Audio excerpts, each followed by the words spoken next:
नमस्कार हमारे सभी प्यारे साथियों, गेट गाइडेंस यूट्यूब चैनल में आप सभी का बहुत बहुत स्वागत है।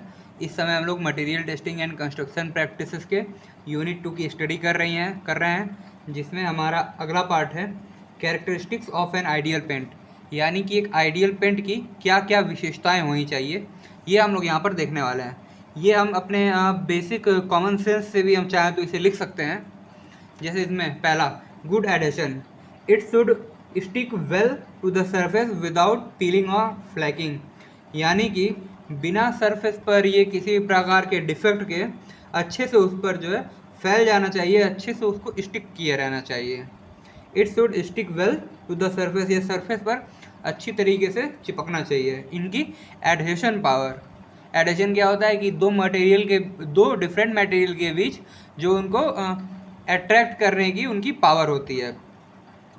दूसरा, durability, it must withstand weathering, UV rays, moisture and temperature changes, कि टेम्परेचर चेंज हो या फिर इस पर यूवी रेज पड़े या फिर अगर कोई मॉइस्चर आ रहा है, उसके अलावा वेदरिंग, इसके कारण इस पर उतना फ़र्क नहीं पड़ना चाहिए, इस पर कोई भी, इसकी ड्यूरेबिलिटी काफ़ी ज़्यादा अधिक होनी चाहिए।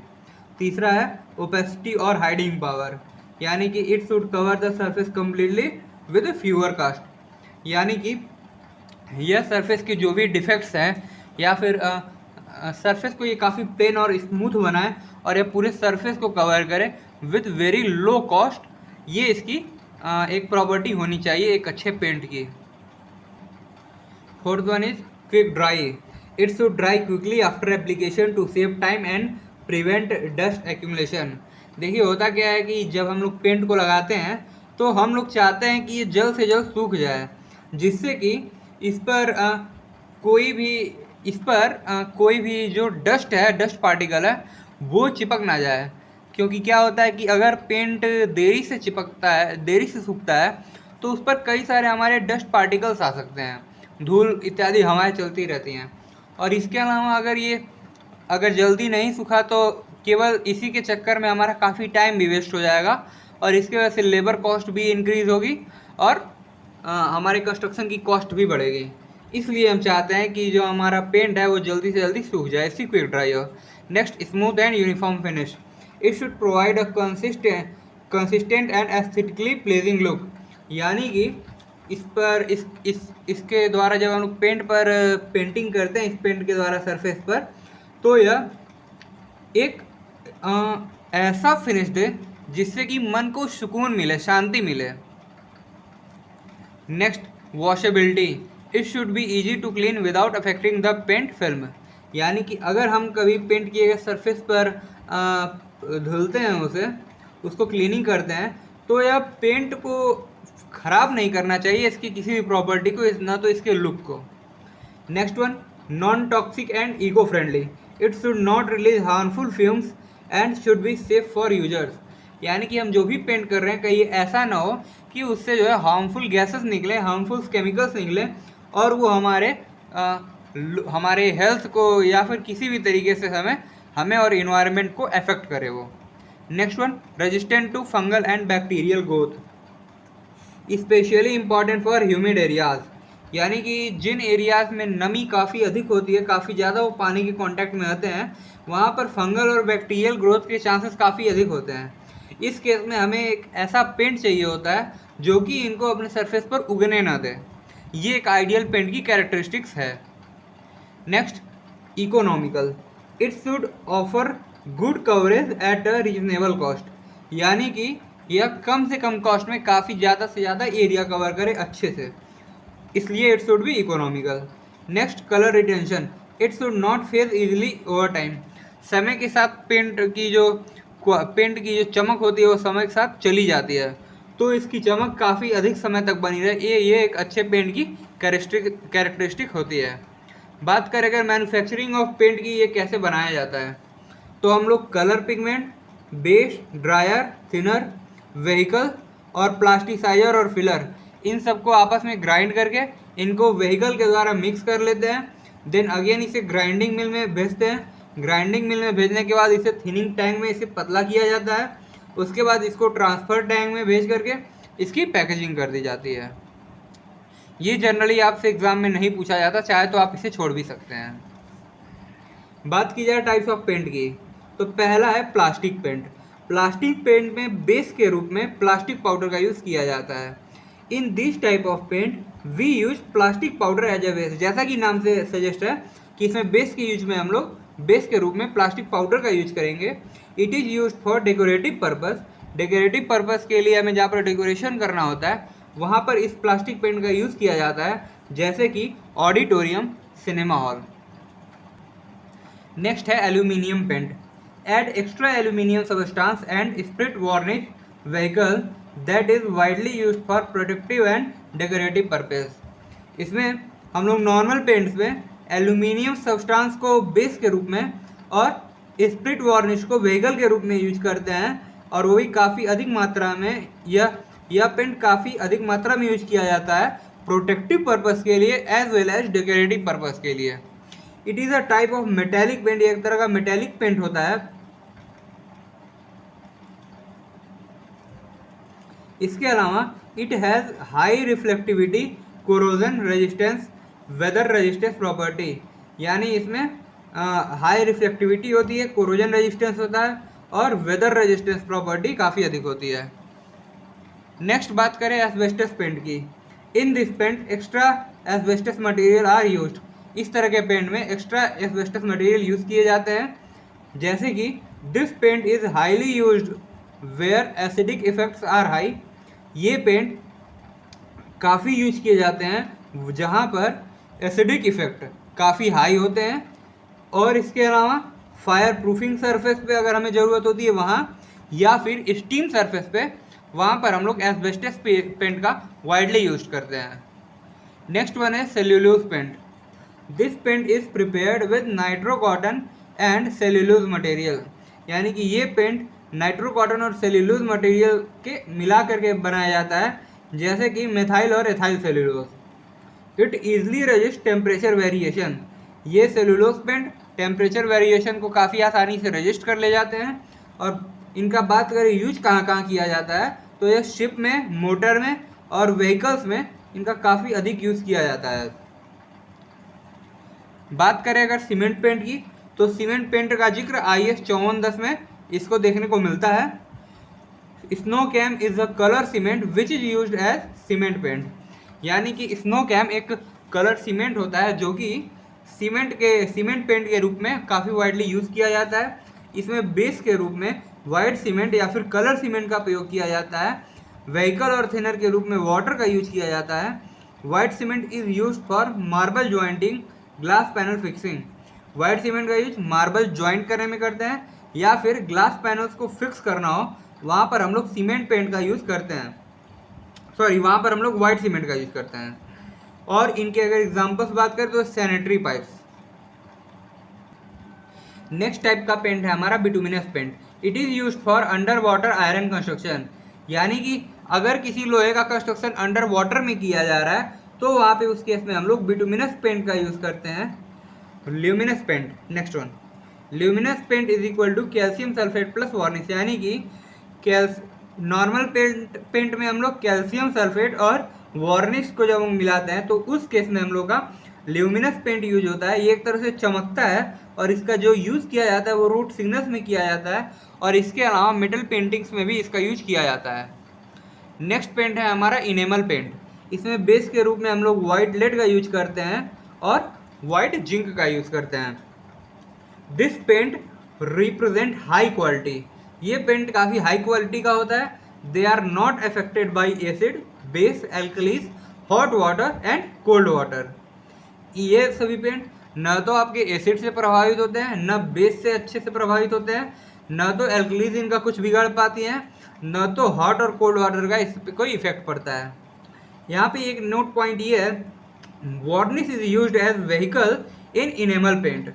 वार्निश का यूज इनेमल पेंट में व्हीकल के रूप में होता है और ये अंधेरे में रेडियम की तरह चमकता है। बात करें अगर इमल्शन पेंट की, the paint is highly used where base effects are high. यानी कि जहाँ पे आपके बेस यानी कि लाइक एसिड, क्षार, जो हमारे क्षार होते हैं, एल्कलीज होती है, वहाँ पर वहाँ पर ये इफेक्ट्स आते हैं, वहाँ पर इनका काफ़ी अधिक यूज़ किया जाता है। बात करें अगर एंटी कोरोजन पेंट की, this paint is made by cheap material. Anti corrosion paint cheap material से बने होते हैं। This paint is made by oil paint and sand. ये पेंट ऑयल पेंट और सैंड को मिलाकर बनाए जाते हैं और इनको मोस्टली आयरन सरफेस पर लगाया जाता है। बात करें अगर ग्रेफाइट पेंट की, in this paint we use graphite as a base. Graphite paint में हम लोग ग्रेफाइट को एज अ बेस यूज करते हैं। When steel is going to used to at the place of ammonia, जब स्टील को हम लोग एमोनिया के प्लेस पर यूज करते हैं, या फिर क्लोरीन या फिर affected by corrosion, this paint is useful. यानी कि जिस जगह पर एमोनिया, क्लोरीन या फिर कोरोजन का इफेक्ट ज़्यादा होता है, वहाँ पर ग्रेफाइट पेंट का यूज़ काफ़ी यूजफुल माना जाता है। बात करें अगर इसके यूज की, कहाँ कहाँ हम लोग इसको यूज कर सकते हैं, अंडरग्राउंड रेलवे या फिर इंटरनल सरफेस ऑफ टनल पे हम लोग मोस्ट ऑफ द केसेस में ग्रेफाइट पेंट का यूज़ करते हैं। बात करें अगर कोलतार पेंट की, तो कोलतार पेंट कोल तार और स्पिरिट से मिलाकर बनाया जाता है। इसका यूज हम लोग डोर्स, पाइप्स और इलेक्ट्रिसिटी पोल्स में करते हैं। बात करें अगर डिफेक्ट ऑफ पेंट की, तो इसमें पहला है bloom. In this defect dull patches are form on the paint surface due to lack of ventilation. जैसा कि आप यहाँ पर देख पा रहे हैं, इस पेंट के सरफेस पर यहाँ पर इस तरह से कुछ धब्बे टाइप के दिखाई दे रहे हैं। यही डिफेक्ट हमारा ब्लूम कहलाता है। यानी in this defect dull patches are form on the paint surface due to lack of ventilation. बात करें अगर ब्लिस्टरिंग की, तो the effect by water vapour which is trapped behind the paint surface and the formation of bubble at the paint surface is called blistering. होता क्या है कि आप अपने पेंट, जब आप पेंट करते होंगे, कई बार देखते होंगे कि उस पर बबल्स फॉर्म हो जा रहे हैं, तो उसका वो बबल का जो डिफेक्ट है उसे कहते हैं हम blistering. The effect by water vapour which is trapped behind the paint surface, यानी कि पेंट सरफेस के बीच में जो वाटर बबल उसमें फंस जा रहा है, and the formation of bubble at the paint surface, और जो उसके कारण पेंट सरफेस पर जो बबल का फॉर्मेशन हो रहा है उसे हम लोग ब्लिस्टरिंग कहेंगे। इसके अगर रीजन्स की बात करें, इसके रीजन्स की, ड्यू टू इम्प्रॉपर पेंटिंग, अगर हम लोग पेंटिंग सही से नहीं करते हैं तो ब्लिस्टरिंग हो जाएगा। अगर लास्ट लेयर में हम लोग एक लिमिट से एक्स्ट्रा ऑयल हम लोग यूज कर लेते हैं तो उस केस में भी ये होता है। और not expose to sun rays directly can be a solution but if not blistering occurs, यानी कि अगर हम लोग अपने पेंट सरफेस को सन रेज से डायरेक्टली बचा लेते हैं आने से, तो उस केस में तो हम लोग इस समस्या से छुटकारा पा सकते हैं। लेकिन अगर ऐसा नहीं होता तो फिर ब्लिस्टरिंग हो जाती है। बात करते हैं थर्ड, फेडिंग की। The gradually loss of paint colour on the surface due to sunlight effect. जैसे जैसे टाइम बीतता जाता है, सनलाइट इफेक्ट की वजह से आपके घर का जो पेंट होता है वो आप देखते होंगे कि काफ़ी हल्का हो जाता है, तो वो इफेक्ट आपका फेडिंग कहलाता है। Next one is flaking. If a small portion of paint surface feel loose sometimes due to proper adhesion between paint surface and wall. जैसा कि आप यहाँ पर देख पा रहे हैं, इस पेंट सरफेस पे इस तरह से आपके इफेक्ट आ रहे हैं, पपड़ियाँ छूटने लग रही हैं, इसी को ही हम लोग फ्लैकिंग कहते हैं। नेक्स्ट वन इज हमारा जो डिफेक्ट है उसे कहते हैं हम लोग grinning. If when the final coat of paint surface is not sufficiently effective and due to this background can be clearly seen, this defect is called grinning. होता क्या है कि जब आप अपने पेंट सरफेस को सही से पेंट नहीं करते हैं तो कई बार क्या होता है कि फाइनल कोट देने के बाद भी आपके जो पीछे का बैकग्राउंड है वो दिखने लगता है, या फिर उसके पीछे का जो डिफेक्ट है वो दिखने लगता है। तो पेंट के इस डिफेक्ट को हम लोग कहते हैं grinning. Next one defect is chalking. This defect occurs due to low percentage of oil in paint, यानी कि अगर हमारे पेंट में ऑयल की परसेंटेज कम रह गई है तो उस केस में ये डिफेक्ट आता है। इस डिफेक्ट के कारण paint shed in powder form when rubbed with cloth और हैंड। कई बार आप देखते होंगे कि आप अपने हाथों से ही पेंट सरफेस को रब करते होंगे, उनको घिसते होंगे और आपका पेंट पाउडर के फॉर्म में छूटने लगता होगा। तो वो डिफेक्ट आता है चॉकिंग की वजह से, क्योंकि उसमें पेंट में जो ऑयल है वो एक सफिशिएंट अमाउंट में नहीं मिलाया गया है, इस वजह से ये डिफेक्ट आता है। बात करें अगर रिंकलिंग की, if horizontal surface is too thickly painted then this defect is known as wrinkling.